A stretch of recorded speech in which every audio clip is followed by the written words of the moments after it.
And welcome back to The Factor Uncensored. The number of self-identified Christians continues to shrink. This is according to research from the Pew Research Center.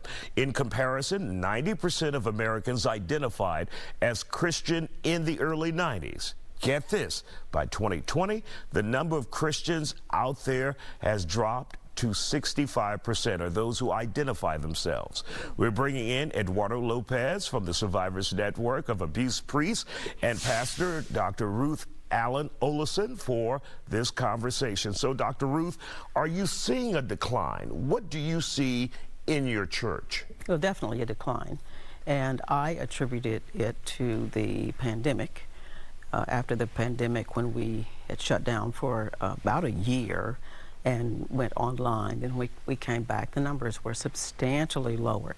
So we were already a small church, so a small church becomes a tiny church after pandemic. I think a medium church became a small church, and a large church in some cases became a medium church. And have you seen any of those people slowly trickling back in, or it is as it is now? Well, it goes up and down throughout the weeks. But what I do notice is that the numbers online are increasing while the numbers in person are. Even Jesus can't get you up these days. Yeah. He's like, let me stay home. Are you satisfied with that, or would you like to see people in the church? Well, as a pastor, you always want to see people in person. But we also have to be, it's a sign of the times. And so I'm not going to fuss at people about it. I'm going to try to get my hands and my arms wrapped around where we are now. People, a lot of pastors especially, will say, well, I'll be glad when things get back to normal. Well, what if this is the new normal? Right. We better deal with it instead of trying to turn the hands of the clock back.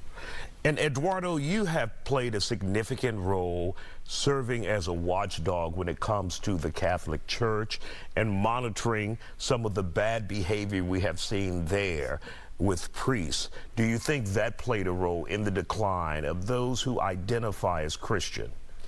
Definitely, it has taken a big role. And really quick, tell people what you do specifically.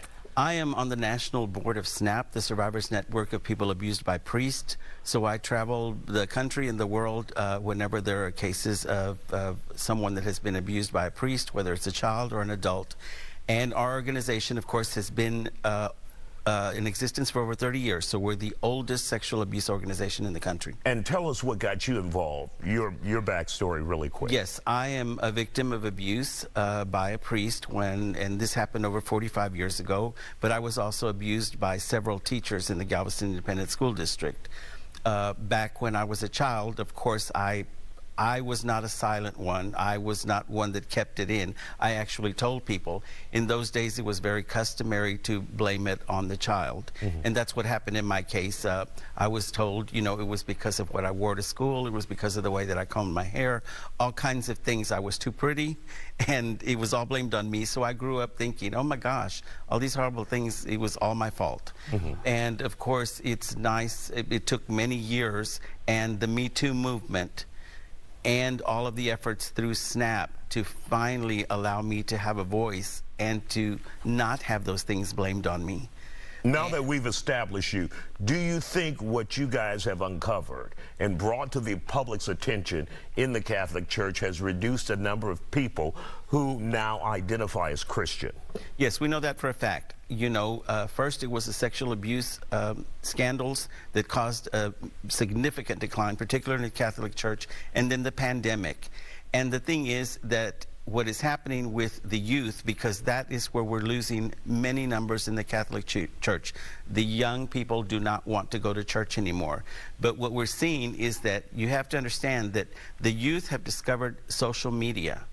In the church, they are taught to say a prayer and to pray to be able to solve things. What the youth are seeing is that they can get on social media and they can change the world. Immediate and the church's message is being lost in that, because when you look at a young person and say, sit down and pray and you're going to solve this problem, they are smart enough to understand that it's not going to happen.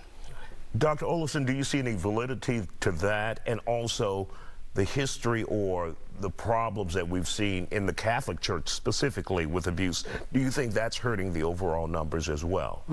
First, I want to say, Eduardo, I'm very, very sorry for what happened to you. Thank you. And you did not deserve that, and no one deserves that. And I have always contended that that this kind of abuse has happened in other denominations, but the focus has been on the Catholic Church, and it's throughout the institution of the church. There's some bad things that are that have gone on, and I too was a victim of that. That didn't turn me against Christ, though, and I think that that's where we have to get to. The church needs to do a both and. It needs to embrace social media and other technology, but we cannot turn away from Christ and prayer. So it's not just one or the other.